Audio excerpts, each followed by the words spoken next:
ఈరోజే ఆనంద నవమి, అదేవిధంగా పాల్గొన సోమవారం ఆరుద్ర నక్షత్రంతో కలిసి వచ్చింది. ఎంతో పవిత్రమైన విశేషమైన రోజు ఇది. సోమవారము అంటే ఆ మహాశివుడికి ఎంతో ప్రీతికరమైన రోజు. జ్యోతిష శాస్త్ర ప్రకారం ఆరుద్ర నక్షత్రం శివుడికి అత్యంత ప్రీతికరమైన నక్షత్రం. రుద్ర సంబంధిత నక్షత్రం, శివుడి జన్మ నక్షత్రం కాబట్టి ఎంతో విశేషమైన ఈ రోజు. ఈ కథను విన్నా, చదివినా, చెప్పినా, వినిపించినా జన్మల దోషాలు తొలగి కోటి జన్మల పుణ్యం వస్తుంది, సకల శుభాలు కలుగుతాయి. మరి ఆ కథ ఏంటో ఇప్పుడు ఈ వీడియోలో తెలుసుకుందాం. ప్రతి సంవత్సరం పాల్గొన మాసం శుద్ధ నవమిని ఆనంద నవమిగా చెట్లను నాటాలని, చెట్లను ఆరాధించాలని పురాణాలు చెబుతున్నాయి. ఈరోజు ఈ పవిత్ర కథను వినడం వల్ల సకల దుఃఖాలు తొలగి సకల శుభాలు కలుగుతాయి. పూర్వకాలంలో అకంపరుడు అనే రాజు ఉండేవాడు. ఆ మహారాజు తన కుమారుడు చనిపోయిన బాధతో విలపిస్తూ ఉండేవాడు. ఆ విధంగా అతను విలపించడం చూడలేని నారదుడు ఆ మహారాజు దగ్గరకు వచ్చి ఇలా పలికాడు: మహారాజా, బాధపడకు. ఎంతో ప్రేమగా చూసుకుని పెంచిన ఏ తండ్రికైనా ఇలాంటి పరిస్థితి రాకూడదు. నా మాటలు ఒక్కసారి శ్రద్ధగా విను. మొదట బ్రహ్మదేవుడు మానవ జాతిని సృష్టించాక చావును సృష్టించలేదు. అప్పుడు పుట్టిన వారందరూ అలాగే ఉండిపోయేవారు. అలా పుట్టడమే కాని మరణం లేక ఈ భూమికి భారం ఎక్కువైనది. అప్పుడు భూదేవి తాను ఈ బరువును మొయ్యలేనని బ్రహ్మదేవుడి దగ్గర మొరపెట్టుకుని ఎంతో బాధపడింది. ఆ విధంగా భూదేవి చెప్పగానే బ్రహ్మదేవుడు కూడా ఎంతో బాధపడ్డాడు. ఈ భూభారాన్ని ఎలా తగ్గించాలి అని తీవ్రంగా ఆలోచించాడు. అలా ఆలోచించే తరుణంలోనే బ్రహ్మదేవుడి నుదుటి నుంచి ఎర్రటి కన్నులతో ఎర్రని చీర కట్టుకుని రక్తవర్ణంలో ఉన్న ఒక స్త్రీ ఆవిర్భవించింది. ఆమె మృత్యుదేవత. ఆమెను చూసిన బ్రహ్మ ఇలా పలికాడు: ఓ మృత్యుదేవత, ఇప్పటి వరకు భూమి మీద ప్రాణాలు పోయడమే కాని ప్రాణం తీయడం లేదు. నేను ప్రాణం ఎలా తీయాలి అనే ఆలోచన ద్వారా నీవు పుట్టావు కాబట్టి తన మన అన్న పక్షపాతాన్ని చూపకుండా ఒక పద్ధతి ప్రకారం ఈ భూమి మీద ఉన్న మానవ జాతిని అలాగే సకల చరాచర జీవులను సంహరిస్తూ ఉండు అని చెప్పాడు. అది విన్న మృత్యుదేవత ఇలా పలికింది: ఓ బ్రహ్మదేవా, నేను స్త్రీని, కారణం లేకుండా ప్రాణులను చంపలేను అంటూ బోరున విలపించింది. ఆ విధంగా మృత్యుదేవత ఏడ్చినప్పుడు వచ్చిన కన్నీటి బొట్టులను బ్రహ్మదేవుడు తన దోసిట్లో పట్టుకున్నాడు. అప్పుడు బ్రహ్మ ఇలా పలికాడు: ఓ మృత్యుదేవత, నేను నిన్ను కేవలం సంహారానికి మాత్రమే సృష్టించాను కాబట్టి ఎటువంటివి ఆలోచించకుండా సంహార క్రియ మొదలుపెట్టు అని ఆజ్ఞాపించాడు. బ్రహ్మదేవుడు అలా చెప్పినా కూడా మృత్యుదేవత అక్కడి నుంచి కదల్లేదు. అప్పుడు మళ్ళీ బ్రహ్మదేవుడు ఇలా పలికాడు: ఓ మృత్యుదేవత, నీవు నా ఆజ్ఞను అనుసరించే చేస్తున్నావు కాబట్టి ఇది అధర్మం కాదు. నీకు కీర్తి ప్రతిష్టలు కలిగేలా నేను మరియు మహాశివుడు వరాన్ని ఇస్తాము. నేను చెప్పిన పని చేస్తే నీకు అధర్మం అంటదు. 4 విధాలైన భూతకోటిని సంహరించు అన్నాడు. దానికి మృత్యుదేవత ఇలా పలికింది: ఓ బ్రహ్మదేవా, నేను నీవు చెప్పినట్లే చేస్తాను. అయితే నాదొక విన్నపం. ఎవరినైనా సరే నాకే నేను వధించను. వారి సమయం ముగిసిపోయిన తర్వాత వారంతట వారే నా కంటపడేలా చూడు. అప్పుడు మాత్రమే నేను నా విధిని సక్రమంగా నెరవేర్చగలను అని కోరుతుంది మృత్యుదేవత. దానికి బ్రహ్మ ఇలా పలికాడు: సరే, అలాగే చేస్తాను. అంతేకాదు, నీవు ఇందాక బోరున ఏడ్చినప్పుడు నీ కన్నీటిని నా దోసిట పట్టాను. ఆ కన్నీటి బిందువులు ఒక్కొక్కటి ఒక్కొక్క వ్యాధిగా ప్రజల్ని భూతకోటిని పీడిస్తాయి.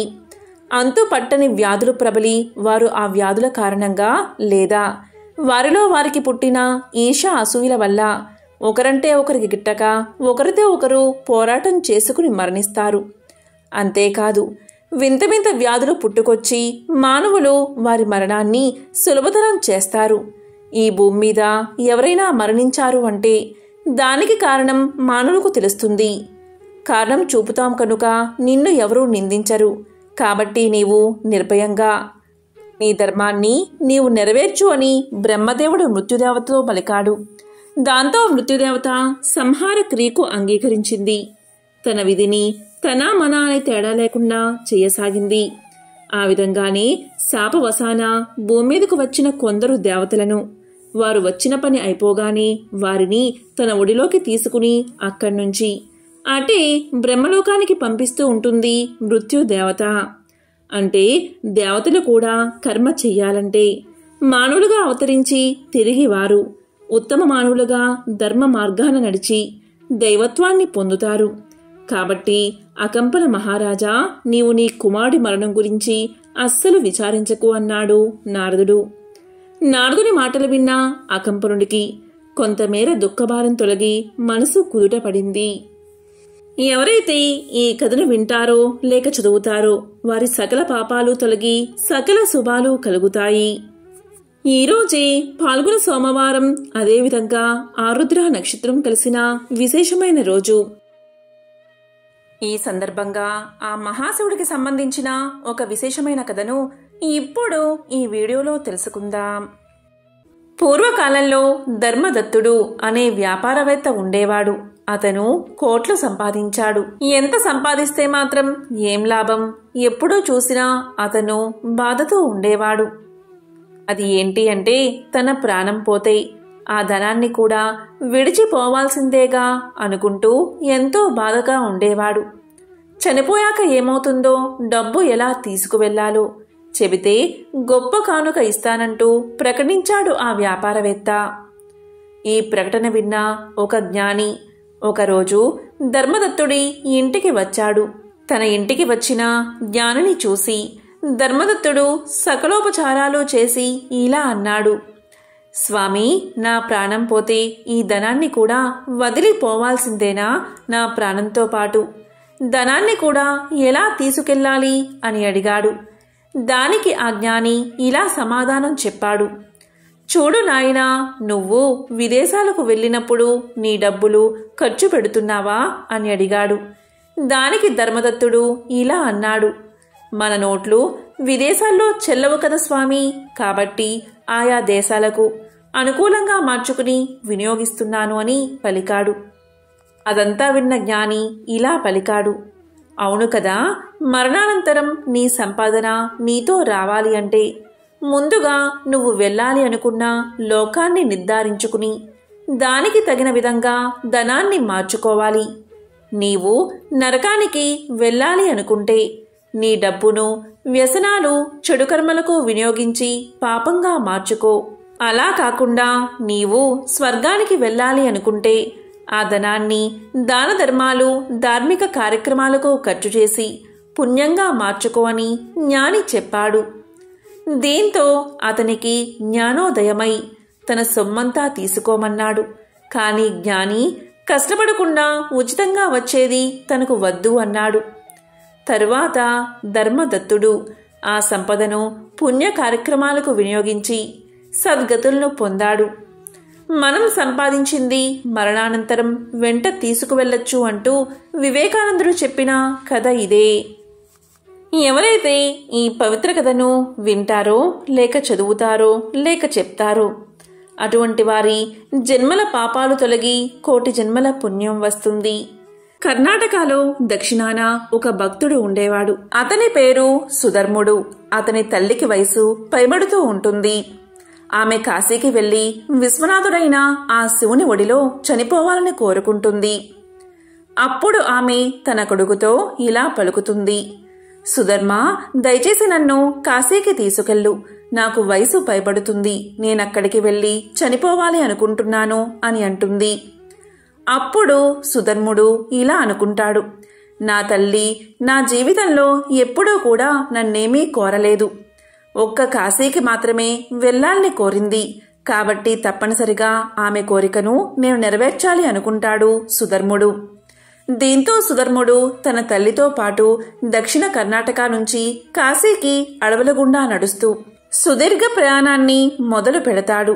సుధర్ముడి తల్లి ముసలావిడ కావడంతో ఆమెకు సుస్థి చేస్తుంది. కాబట్టి సుధర్ముడు ఆమెను భుజాన వేసుకుని నడవడం మొదలు పెడతాడు. కొంత సమయానికి సుధర్ముడికి శక్తి క్షీణిస్తుంది. ప్రయాణాన్ని కొనసాగించడానికి అతనికున్న ఒకే ఒక్క మార్గం.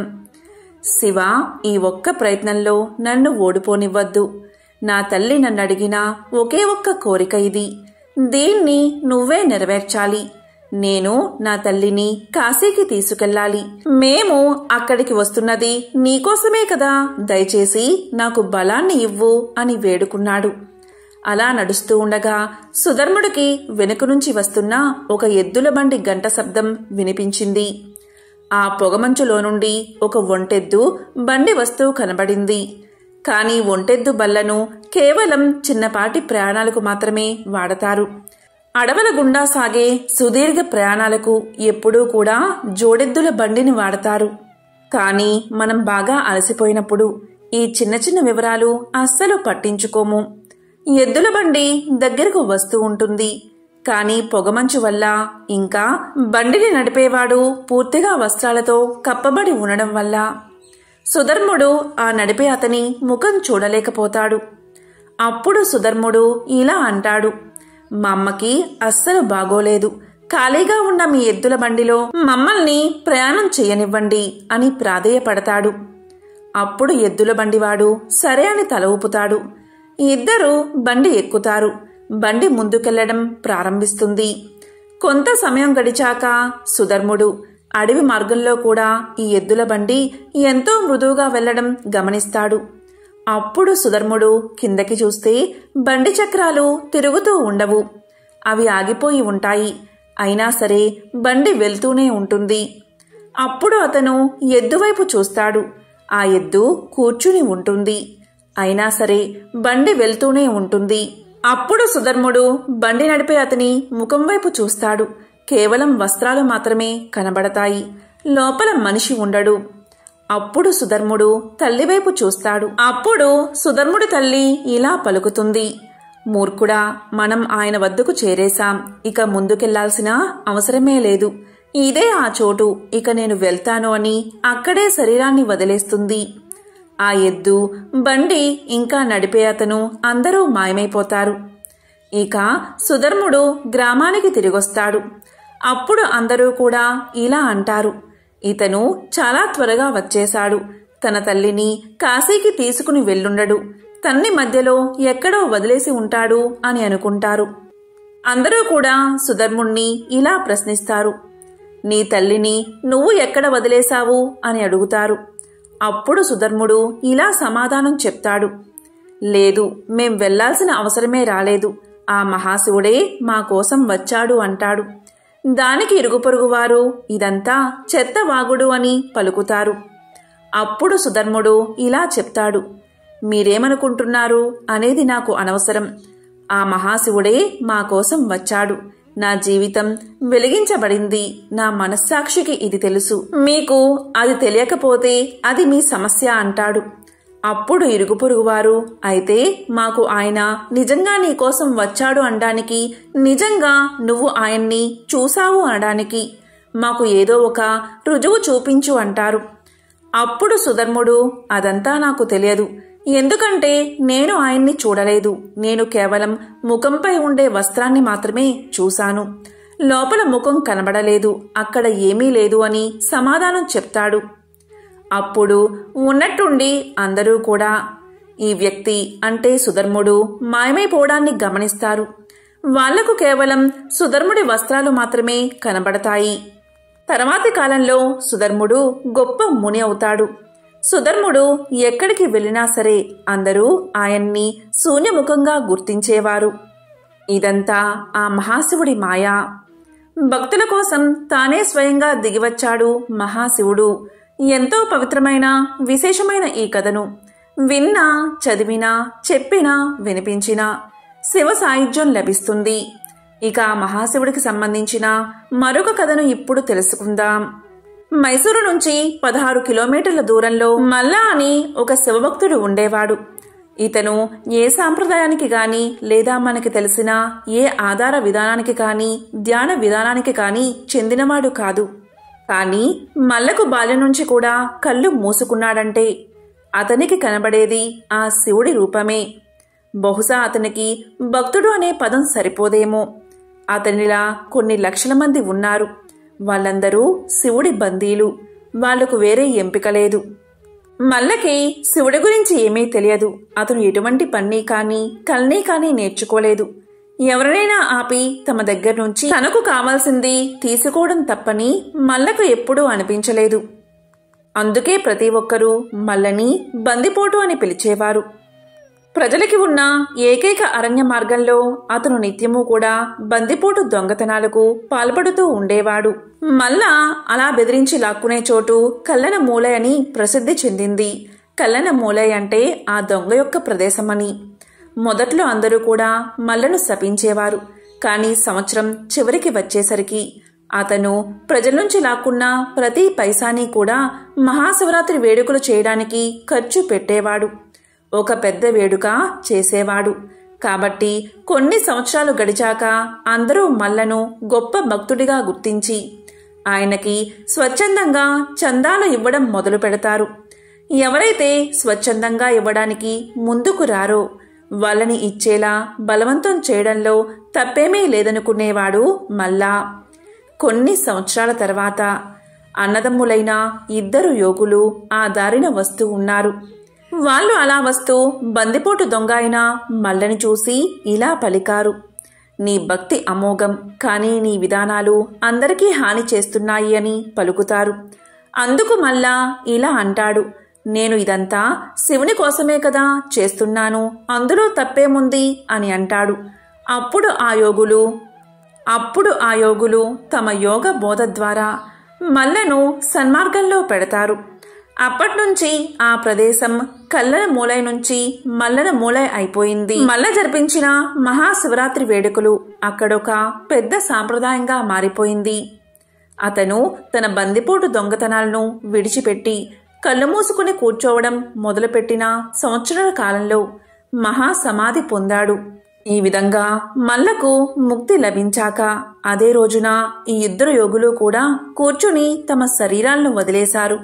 ఈ రోజుకి కూడా కబినీ నది తీరాన వారి కోసం కట్టిన మల్లన మూలై అనే గుడి ఉంది. కుబేరుడు యక్షరాజు. యక్షులంటే మధ్యస్థ జీవాలు. వాళ్ళిక్కడి జీవమూ కాదు, అలాగే పరానికి చెందిన జీవమూ కాదు. వాళ్ళు మధ్యస్థితిలో ఉండేవాళ్ళు. లంకాధిపతి అయిన రావణుడు కుబేరుణ్ణి లంక నుంచి బయటికి వెళ్ళగొడతారు. దాంతో కుబేరుడు మహాశివుణ్ణి ప్రార్థించగాని మహాశివుడు కుబేరుడికి రాజ్యాన్ని ఇస్తాడు. అదేవిధంగా సంపదలకు అధినాయకుడిగా చేస్తాడు. ఈ విధంగా కుబేరుడు శివుడికి మహాభక్తుడవుతాడు. ఒకరోజు కుబేరుడు శివుని దగ్గరకు వచ్చి, మహాశివ, నీకు ఏం చెయ్యమంటావో చెప్పు, నేను నీకు ఏదొకటి చెయ్యాలి అనుకుంటున్నాను అంటాడు. అప్పుడు శివుడు ఇలా పలుకుతాడు, ఓహో, నువ్వు నా కోసం ఏం చెయ్యలేవు, నా కోసం నువ్వు ఏం చెయ్యగలవు, నాకు ఏమీ అక్కర్లేదు, నేను బాగానే ఉన్నాను అని చెబుతాడు. తరువాత గణపతిని చూపుతూ ఇలా అంటాడు శివుడు, నా కుమారుడు గణపతికి ఎప్పుడూ ఆకలి వేస్తూనే ఉంటుంది, అతన్ని తీసుకెళ్లి బాగా భోజనం పెట్టు అంటాడు మహాశివుడు. దానికి కుబేరుడు, అలాగే మహాశివ, అది నాకసలు సమస్యే కాదు అని గణపతిని భోజనానికి తీసుకువెళ్తాడు. కుబేరుడు గణపతికి భోజనం వడ్డిస్తాడు. గణపతి తింటూనే ఉంటాడు. అలా తింటూనే ఉంటాడు. కుబేరుడు వందలాది వంట మనుషులను పనిలో పెట్టి అపారమైన ఆహారాన్ని వండిస్తాడు. గణపతి అంతా తినేస్తాడు. దాంతో కుబేరుడు ఇలా పలుకుతాడు, ఓ గణేశ, ఆగు, ఈ విధంగా తింటే నీ పొట్ట పగిలిపోతుంది అంటాడు. దానికి గణపతి, నువ్వేమీ బెంగపడుకు కుబేరా, ఈ పామును చూశావా, నా పొట్ట చుట్టూ ఎలా అల్లుకుందో, నా పొట్ట గురించి నువ్వు బెంగపడాల్సిన అవసరం లేదు, నాకు ఇంకా ఆకలిగా ఉంది, భోజనం తెప్పించు, నువ్వే కదా నా ఆకలి గురించి చూసుకుంటాను అన్నావు అంటాడు గణేశుడు. కుబేరుడు తనకున్న సంపద అంతటినీ ఖర్చు పెడతాడు. ఎంత ఆహారం పెట్టినా గణపతి ఇలా పలుకుతాడు, నాకింకా కడుపు నిండలేదు, మరింత ఆహారం ఎక్కడా అని అడుగుతాడు. దాంతో కుబేరుడు తన ఆలోచన ఎంత అల్పమైనదో తెలుసుకుని శివుడికి నమస్కారం చేస్తాడు. నాకున్న సంపద నీకు కాలి మట్టితో కూడా సమానం కాదని నాకు తెలుసు, నువ్వు నాకిచ్చిన దానిలో నుండి తిరిగి నీకు కొంచెమిస్తూ నేనేదో గొప్ప భక్తుడు అనుకుని చాలా పొరపాటు చేశాను అంటాడు. ఆ క్షణం నుంచి కుబేరుడు మరింతగా మహాశివుణ్ణి ఆరాధిస్తూ గొప్ప భక్తుడిగా పేరు పొందాడు. కుబేరుడి గర్వం అణిగిపోగానే గణపతి ఆకలి తీరిపోయింది. ఎంతో పవిత్రమైన విశేషమైన ఈరోజు ఈ కథలను విన్నా, చదివినా, చెప్పినా, వినిపించినా జన్మల పాపాలు తొలగి కోటి జన్మల పుణ్యం వస్తుంది. ఈ కథ శివ మహాపురాణంలోనిది. పూర్వం దేవగిరి అనే పర్వతరాజ సమీపంలో భరద్వాజ గోత్రికుడు, వేద శాస్త్ర పారంగతుడు, నిత్యాగ్నిహోత్రి, బ్రహ్మవేత్త, శివర్చనాశీలుడు అయిన సుదర్శనుడు అనే బ్రాహ్మణుడు ఉండేవాడు. అతని భార్య పేరు సుదేహ. ఆమె కూడా శివభక్తి తత్పరురాలు, సుగుణాల రాశి. వారికి ఎంతకాలం గడిచినా సంతానం కలగలేదు. స్త్రీ సహజమైన మాతృ ప్రేమ చేత సంతానం కోసం పరితపిస్తూ ఉండేది సుదేహ. వేదాంతి అయిన భర్త ఇలా పలికాడు: ఓసి వెరిదానా, ఎవరికెవరు లోకంలో పిల్లలగల వారి పాట్లు చూస్తున్నాం కదా. పుత్రుడి వల్లనే ఉత్తమగతులు కలుగుతాయి అనేది కల్లా. మనం చేసుకున్న కర్మలే ఇహంలో సుఖదుఖాలకు, పరంలో ఉత్తమ లోకాలకు కారణం అవుతాయి. మానవ సంబంధాలు రుణానుబంధాలే కాని ఇతరమేమీ కావు. 9 పుత్రులను కన్న గాంధారి ధృతరాష్ట్రులు చివరకు పరాధీనులై భీముని మర్మగాత వచనాలను సహించలేక అడవిలికి పోయి అక్కడ దావానలంలో చిక్కుకుని మరణించారు. దశరథ మహారాజు అంత్యకాల ఘట్టం నీవు విన్నావు కదా. సంతానం లేక పరితపించి పుత్ర కామేష్టి చేసి 9 కొడుకులను కని అంత్యకాలంలో చెంత ఒక్క కొడుకు కూడా లేకపోవడంతో బెంగతో మరణించాడు. పాండవులకు సంతానం కలిగిన వారు అశ్వత్థామ చేతిలో హతులు కాగా చివరకు వారికి పుత్ర శోకమే మిగిలింది. శ్రీకృష్ణుడి అనుగ్రహంచే ఒక్క నలుసు మిగిలాడు.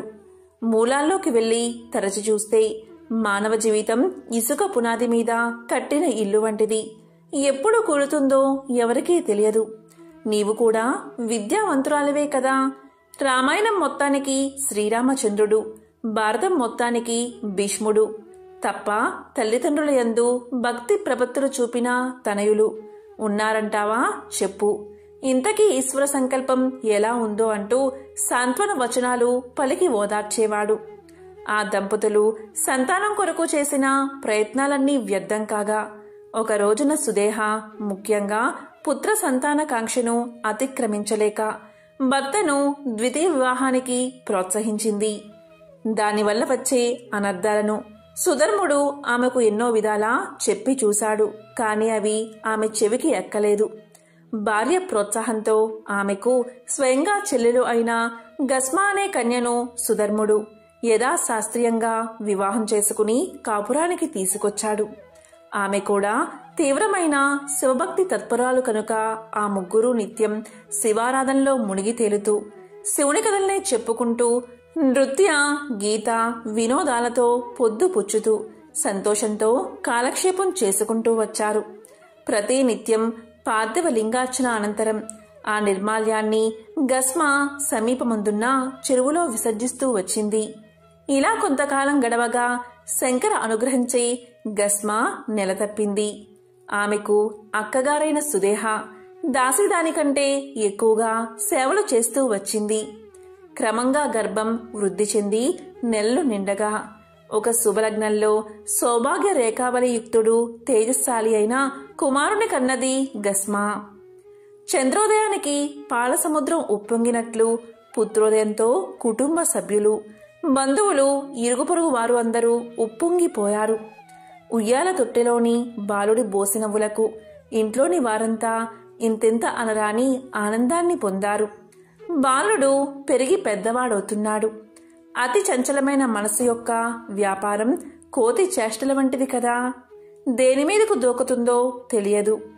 ద్వేషం అనేది బుద్ధికి పుట్టిన కుష్టు వంటిది. బాలుడు పెరిగి పెద్దవాడయ్యే కొలది సుదేహ మనసులో ద్వేషం కూడా అధికం కాజొచ్చింది. అంతవరకు శీతల ప్రసన్నంగా ఉన్న ఆమె హృదయం ద్వేషాగ్ని జ్వాలలతో కొలిమి తిత్తిలా మండొచ్చింది. కాలం గడుస్తుంది. కుమారుడికి యుక్త వయసు వచ్చింది. అనుకూలవతి అయిన కన్యతో వివాహాన్ని జరిపించారు. నూతన వధూవరులు సుదేహను అన్ని విధాల అత్తగారి వల్లే ఆదరిస్తూ వచ్చారు. అయినా ఆమె ద్వేషం చల్లారలేదు. అంతఃకరణ మాలిన్యం తొలగలేదు. దుష్టులైన వారికి కార్యాకార్య విచారణ, ఉచితానుచిత వివేకం ఉండవు కదా. మానవుల్లో కూడా తామస గుణాధిక్యత కలిగి జీవించే మనుషులు సత్వగుణాధిక్యత గల తాపసులను బాధించి తాము ఆనందాన్ని పొందుతారు. సుదేహ మనసులో ద్వేషం రోజురోజుకు అధికం కాజొచ్చింది. అణుచుకోలేకపోయింది. వివేకాన్ని కోల్పోయింది. నేత్రరోగి సూర్యకాంతిని చూసి ఓర్వలేనట్టు రతి మన్మధుల వలె ఉన్న ఆ నూతన దంపతులను చూసి కళ్ళల్లో నిప్పులు పోసుకుంది. ముఖ్యంగా సుబ్రహ్మణ్య స్వామిలా ఉన్న గస్మ కుమారుణ్ణి కడతేరిస్తే తప్ప తనకు మనశ్శాంతి ఉండదని నిశ్చయించుకుని ఒక నిశీదిలో మాయోపాయంచే కడతేర్చి శవాన్ని చెరువులో పారవేసి ఏమీ ఎరగని దానివలే ఇంటికి వచ్చి పడుకుంది.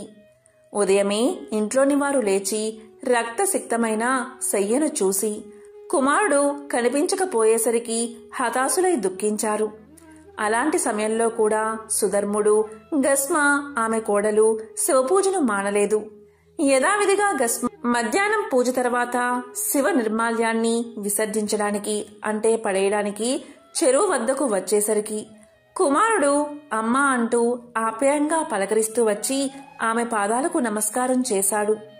ఆమె హత్యకు గురైన తన కుమారుడు సజీవుడై తిరిగి రావడం కేవలం భక్తవత్సలుడైన శివుడి అనుగ్రహంగా భావించి భక్తి పారవస్యంతో శరీరం పులకాంకితం కాగా ఆనంద అశ్రువులు చెక్కిలపై జారా చేతులు జోడించి శంకరుణ్ణి అనేక విధాలా స్తుతించింది.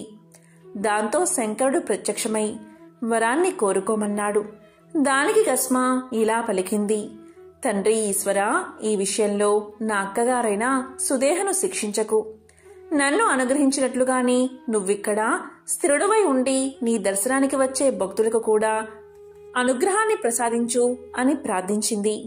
ఆనాటి నుండి శంకరుడు గస్మ పేరుతో గస్మేశ్వర జ్యోతిర్లింగంగా స్థిరపడి భక్తులకు భోగ మోక్షాలను ప్రసాదిస్తున్నాడు. ఇది పరమ పవిత్రమైన కథ. ఇదే గస్మేశ్వర జ్యోతిర్లింగ ఆవిర్భావ కథ. పూర్వం గౌతమ మహర్షి తన భార్య అయిన అహల్యతో పాటు దక్షిణ దిక్కున గల బ్రహ్మగిరి ప్రాంతంలో తపస్సు చేసుకుంటూ ఆశ్రమ జీవితాన్ని గడుపుతూ ఉండేవాడు. ఎంతటి వారికైనా కాలం ఒక్కరీతిగా వెళ్లదు కదా. సుఖదుఖాలు కాలంలోనే సంప్రాప్తమవుతాయి. ఒకప్పుడు ఆ ప్రాంతంలో భయంకరమైన అనావృష్టి పరిస్థితులు నెలకొన్నాయి. ప్రాణాధారమైన నీరు, ఆహారం లభించని కారణంగా మనుష్యులు, పశువులు, పక్షులు, ఇతర ప్రాణికోట్లు వలసలు వెళ్లిపోయాయి. కొన్ని ఆశువులు విడిచాయి. అలాంటి సమయంలో మిగతా మహర్షులందరూ పరమ తపోనిధి అయిన గౌతముణ్ణి సమీపించి ఇలా పలికారు: ఓ కృపానిధి, పరమ దయాలు, శివభక్తాగ్రణ్య తపోజ్ఞాననిధి, నీ తప ప్రభావంచే వర్షాన్ని కురిపించి సకల ప్రాణికోట్ల ప్రాణాలను కాపాడండి. భూతదయను మించిన ధర్మం లేదు కదా. ఈ విషయంలో మేము అసక్తులము అని ప్రార్థించారు. దీనితో ధర్మనిరతుడు, సకల ప్రాణిహితుడు, సకలాన్యాయ పారంగతుడు అయిన గౌతముడు వరుణదేవుణ్ణి ఉద్దేశించి సాత్వికమైన తపస్సును చేశాడు. దీంతో వరుణుడు ప్రీతుడై వరాన్ని కోరుకోమన్నాడు.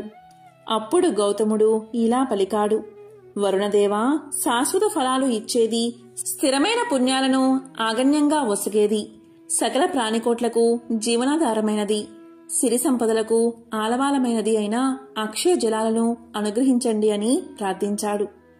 మహర్షి పరోపకార బుద్ధికి సంతోషించిన వరుణుడు చెయ్యి లోతు గోతును తవ్వమని ఆదేశించాడు. అప్పుడు గౌతముడు అలాగే చేశాడు. జలాధిపతి అయిన వరుణుడు దానిని మధురమైన అక్షయ జలాలతో నింపి ఇలా ఆశీర్వదించాడు: ఓ మహర్షి, ఈ జలాలు అక్షయమొకటే కాక ఇది గొప్ప తీర్థమై నీ పేరుతో ప్రసిద్ధిని పొందుతుంది.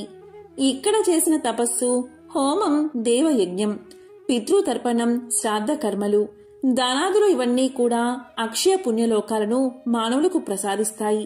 ఇలా పలికి అంతర్ధానమయ్యాడు వరుణుడు. ఆ అక్షయ జలంతో ఆ ప్రాంతమంతా సస్యశ్యామలమైనది. కరువు అనేది లేకుండా మాయమైనది. అనేక మంది మునులు తమ తమ భార్యాబిడ్డలతో పశు సంపదతో అక్కడకు వచ్చి స్థిర నివాసం ఏర్పాటు చేసుకున్నారు. శ్రవణ సుఖాన్ని ఇచ్చే పక్షి గణాల కిలకిలా రావాలతో ఆ వనమంతా శోభావితమైనది. పాడి పంటలతో సిరి సంపదలతో తులతూగుతూ ఉంది. గౌతమముని ప్రభావంతో ఆ ప్రాంతమంతా ఆనందం వెల్లివిరిసింది. క్రమంగా గౌతమ మహర్షి ఆశ్రమ ప్రాంతం 4 వైపులా విస్తరించింది. అనేక మంది శిష్యులు వచ్చి చేరారు. అది ఒక పెద్ద గురుకులమైనది. ఆయన పేరు ప్రఖ్యాతులు శరత్కాల కోముది వలె వ్యాపించాయి. ఇలా ఉండగా ఆ వనంలోని ఇతర మునులకు ముని పత్నులకు అహల్య గౌతములయందు ఈర్ష్య అసూయలు వాళ్లలో కలిగాయి. ఎంతటి వారైనా అరిషడ్వర్గాలను జయించలేరు. ఈర్ష్య అసూయలను అణుచుకోలేరు. వారందరూ అహల్య గౌతములను అక్కడ్నుంచి పంపించేయాలి అనే విషయంలో ఏకాభిప్రాయానికి వచ్చారు. వారు తమ తపశ్శక్తిచే బక్కచిక్కిన ఒక మాయాగోవును సృష్టించి గౌతముని ఆశ్రమంలోనికి తోలారు. ఆ ఆవు గౌతముని పంట పొలంలో పడి మేస్తూ ఉండగా గౌతముడు చూచి ఎండుగడ్డి పరకలతో దాన్ని అదిలించాడు. గడ్డిపోచు తగలగాని ఆ మాయాగోవు మరణించింది. వెంటనే అదే అదునుగా మునుపత్నులు అహల్య గౌతములను చుట్టుముట్టి, ఓ గౌతమా, నువ్వు గోహత్య చేశావు. అంతకంటే మహాపాతకం మరొకటి లేదు. నీ ముఖం కూడా చూడరాదు. నీ ముఖదర్శన మాత్రం చేతనే మాకు పాపాలు అంటుకుంటాయి. నువ్విక్కడ ఉంటే మా కర్మకండ అంతా వ్యర్థమే. అవి ఫలాలను ఇవ్వవు. ఇంద్రాది దేవతలు మా హవిస్సులను స్వీకరిస్తారనేది పైన కల్లా.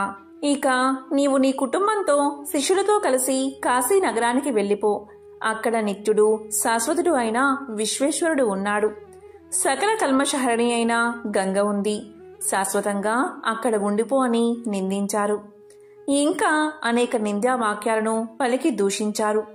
మునుల కాపట్యాన్ని గ్రహించలేని గౌతముడు భార్యతో కలిసి కాశీ నగరానికి చేరుకున్నాడు. చేరుకుని తీవ్రమైన తపస్సుకు ఉపక్రమించాడు. దీంతో శివుడు ప్రత్యక్షమై గౌతమ మునికి బ్రహ్మగిరిని చేరుకుని అక్కడే తపస్సును కొనసాగించమని చెప్పాడు. గౌతముడు కాశీ నగరాన్ని వదిలి కొద్ది రోజులు పయనించి భార్యతో కలిసి బ్రహ్మగిరికి వచ్చి చేరాడు. వచ్చి ఆ పర్వతానికి 101 సార్లు ప్రదక్షిణం చేసి గౌతమీ తీర్థం చెంత కూర్చుని మట్టితో పార్థివలింగాన్ని నిర్మించి ప్రతిష్ఠ చేసి యథావిధిగా అర్చించడం మొదలుపెట్టాడు. ఆయన భార్యా శిష్యులు కూడా ఆయనకు తోడుగా నిలిచారు. ఆయన సద్బుద్ధికి మెచ్చిన శంకరుడు పార్వతితో ప్రమద గణాలతో కూడి ప్రత్యక్షమై ఇలా పలికాడు.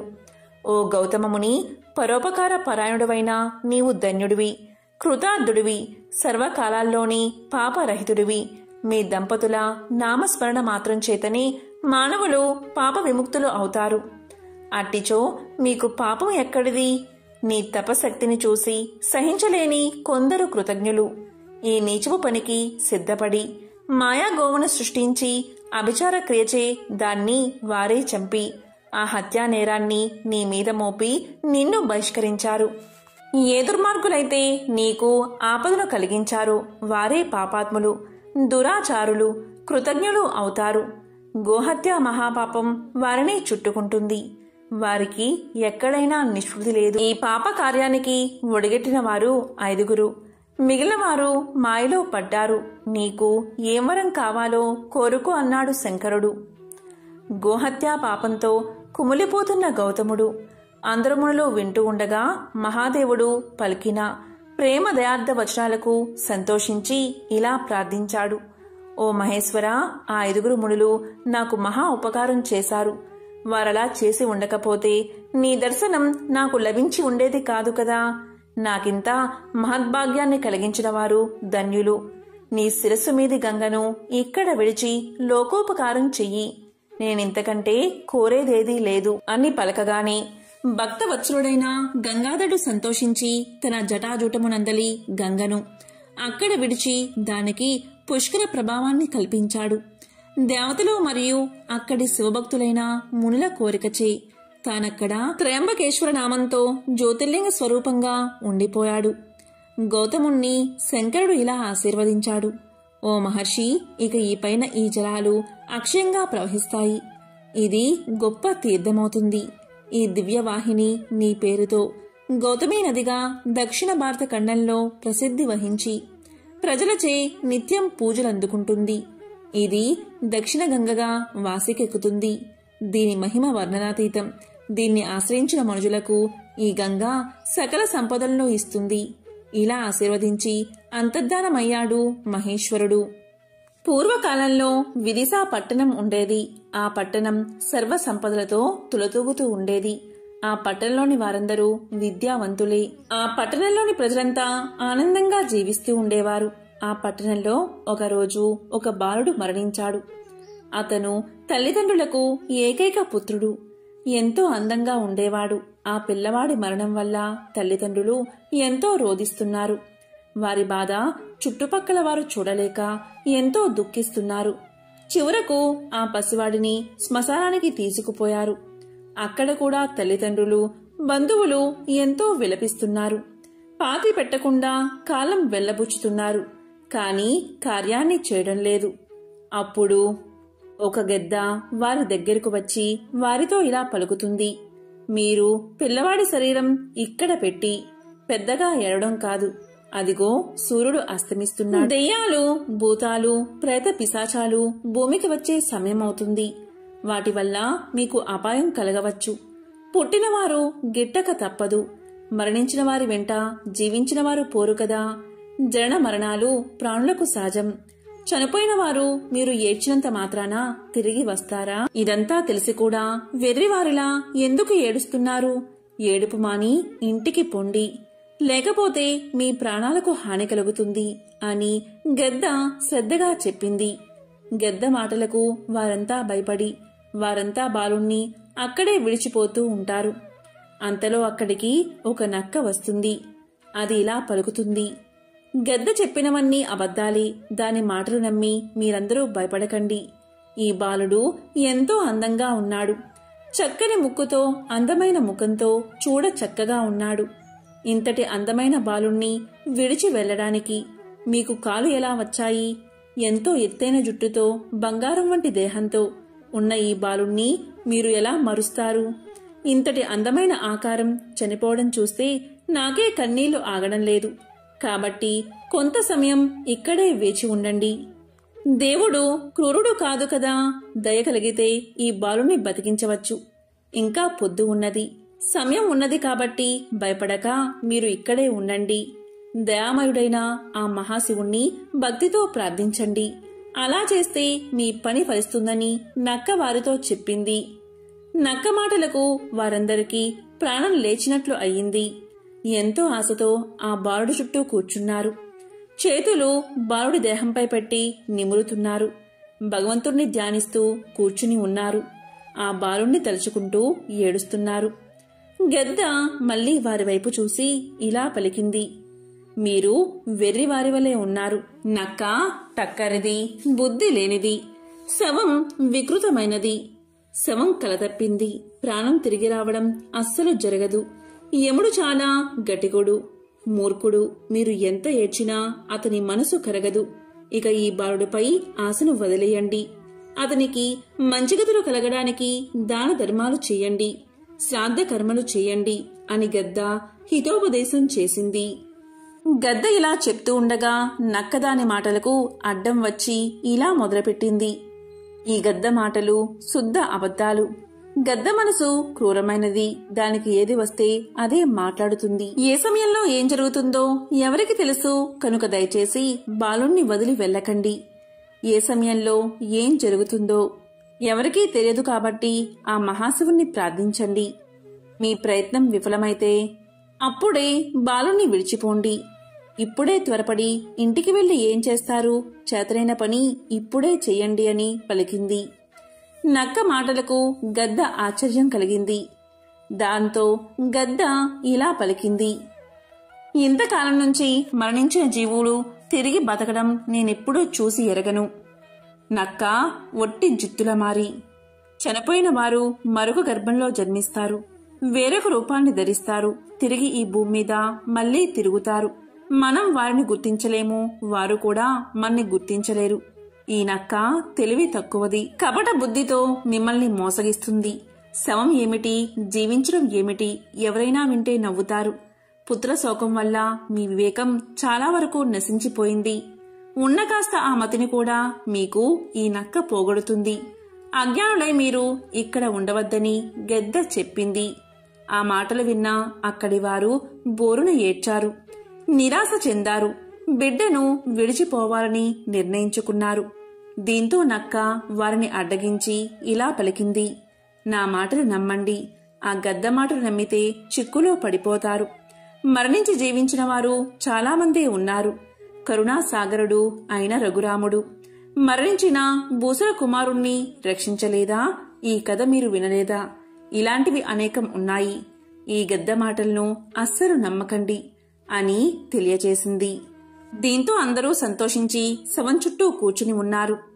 ఇంతలో సూర్యుడు అస్తమించాడు. నక్క గద్ద ఆకలితో బాధపడుతున్నాయి. నక్క పగటిపూట ఆహారం తినదు, గెద్ద చీకటిలో ఆహారాన్ని తినదు. వీళ్లంతా పగలు వచ్చారు కాబట్టి వీళ్ళని వెళ్ళమని చెప్తే ఆ బాలుణ్ణే తినవచ్చని గద్ద ఆలోచన. ఇక నక్క వీరు వెళ్తే పగలే ఆ బాలుణ్ణి గద్ద ఆరగించి తనకు చీకటి పడ్డాక ఆహారం లేకుండా చేస్తుందని తనకు వచ్చిన మాటలు చెబుతూ వారిని వెళ్లకుండా చేసింది. చీకటి పడ్డాక ఆ బాలుణ్ణి తినవచ్చని నక్క ఆలోచన. ఇలా గద్ద నక్క తమ తమ ఆకలి తీర్చుకోవడానికి వాదోపవాదనలు సాగించాయి. ఇక బాలుడి బంధువులు దుఃఖం వల్ల మది భ్రమించి ఉన్నారు. వారికి ఈ కపట తంత్రాలు అర్థం కాలేదు. ఇక సూర్యుడు అస్తమించాక శ్మశాన భూమిలో సంచరించడానికి శంకరుడు విచ్చేశాడు. అతను దయామయుడు, దీనులకు దిక్కు, మొక్కిన వారికి చిక్కులు లేకుండా చేస్తాడు. ఆ మహాశివుడు చూపే దయకు హద్దులు ఉండవు. ఆపద్బాంధవుడు, తలపై నిలవంకతో మొలపై పులితోలుతో ఆ దేవుడు వెలుగుతూ ఉంటాడు.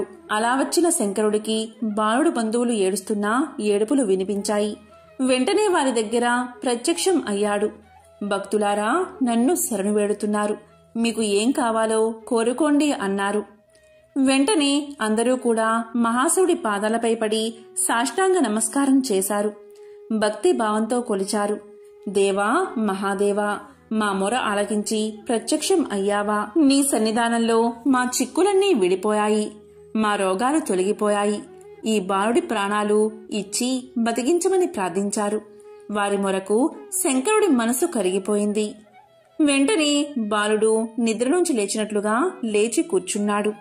శంకరుడు ఇలా పలికాడు, ఈ బాలుడు నిండు నూరేళ్లు బతుకుతాడు అని చెప్పి ఆకలితో ఉన్న నక్క గద్దలకు అసలు ఆకలి బాధే తెలియకుండా వరాన్ని ప్రసాదించాడు. ఇలా వరాన్ని ప్రసాదించి శివుడు అంతర్ధానమయ్యాడు. సజీవుడైన బాలుణ్ణి చూసి ఎంతో ఆనందంతో అందరూ కౌగిలించుకున్నారు. కాబట్టి ఆ మహాశివుణ్ణి భక్తితో ఆరాధించిన వారికి ఆలస్యమైనా సరే ముక్తి లభిస్తుంది, కోరిన కోరికలు తీరతాయి. ఆరుద్ర నక్షత్రం అంటే పరమేశ్వరుడికి ఎంతో ఇష్టం. ఆరుద్ర నక్షత్రం అదేవిధంగా సోమవారం కలిసి వచ్చిన ఈ విశేషమైన రోజు శివుణ్ణి తప్పనిసరిగా పూజించాలి, శివుణ్ణి అర్చించాలి, శివుణ్ణి అభిషేకించాలి. ఆరుద్ర నక్షత్రం రోజున ఉపవాసముండి గృహంలో శివుడికి పూజలు చేసి నైవేద్యాన్ని సమర్పించాలి. ఇలా చేస్తే సంవత్సరమంతా మీకు తిరుగులేని విధంగా రాజయోగం కలుగుతుంది. ఆరుద్ర నక్షత్రం రోజున శివపూజ లేదా శివుడికి అభిషేకం చేసిన వారికి నవగ్రహ దోషాలు తొలగిపోతాయి, కోరిన కోరికలు నెరవేరతాయి, ఈతి బాధలు ఉండవు. సోమవారం ఆరుద్ర నక్షత్రం కలిసి వచ్చిన ఇంతటి విశేషమైన రోజు మీరు తప్పనిసరిగా పంచాక్షరి మంత్రాన్ని అంటే ఓం నమశివాయ, ఓం నమశివాయ అనే పంచాక్షరి మంత్రాన్ని తప్పనిసరిగా జపించండి. అదేవిధంగా శివ తాండవ స్తోత్రాన్ని పఠించండి. ఇలా చేస్తే ఆ మహాశివుడి సంపూర్ణ అనుగ్రహం మీకు కలుగుతుంది. ఓం నమశివాయ, ఓం నమో నారాయణాయ.